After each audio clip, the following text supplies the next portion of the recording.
What a contrast between yesterday's lament and today's psalm. Yesterday, far from home, the people struggled to find the joy of praise. Well, today, praise for God flows out of David's heart like a dam has burst. Our psalm today is the first of a set of 8 ascribed to the king. Whether it was actually David is unlikely. Remember that the temple wasn't built until Solomon's reign, after David had died. The reference to God's holy temple, therefore, seems out of time. Well, whether it was written by David or not, the psalm certainly resonates with God's strengthening covenant promise, perhaps the one made to David in 2 Samuel 7. God, through the prophet Nathan, had reminded David that God himself had led him from tending sheep to being the ruler of his people. God had always been with him, always would be with him, so that David may establish a nation of peace and a house for David whose descendant would rule forever. God would discipline David as needed, but his love would never be taken away.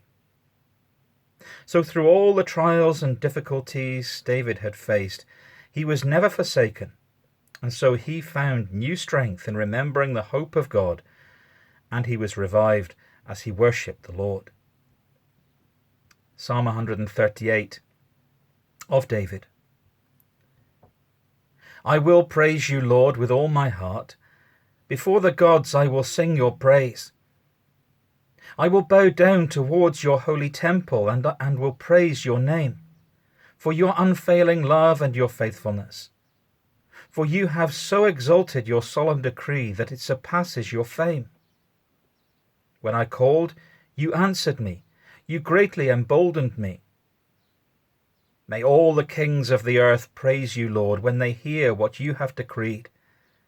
May they sing of the ways of the Lord, for the glory of the Lord is great. Though the Lord is exalted, he looks kindly on the lowly. Though lofty, he sees them from afar. Though I walk in the midst of trouble, you preserve my life. You stretch out your hand against the anger of my foes. With your right hand you save me. The Lord will vindicate me. Your love, Lord, endures forever. Do not abandon the works of your hands. As David had discovered the true meaning of worship, so the psalmist too discovered this joy for himself and for the people. True worship is to acknowledge God's character and actions, to give thanks to him for who he is and what he has done, and therefore to live his way. The Lord is a great God, ruling in the heavenly court, and yet he cares for insignificant women and men. He chooses a shepherd to be king. He looks kindly on the lowly. The poor were generally ignored in ancient society, as often they are today, yet God cares for justice and righteousness for his people, and also for the downtrodden individual. He does not forget them in their need. That there are poor and lowly shows that we are not immune from trouble, yet God's grace means we need not be overwhelmed by it. We can trust God to fulfill his purpose in our lives, even in the midst of trouble. We can find strength as we worship him, and renewal to live God's way, for we find vindication in his eternal love. A prayer. Open our hearts to worship you, O Lord, that we may come before your throne in praise and thankfulness. For you give us strength in our day of need.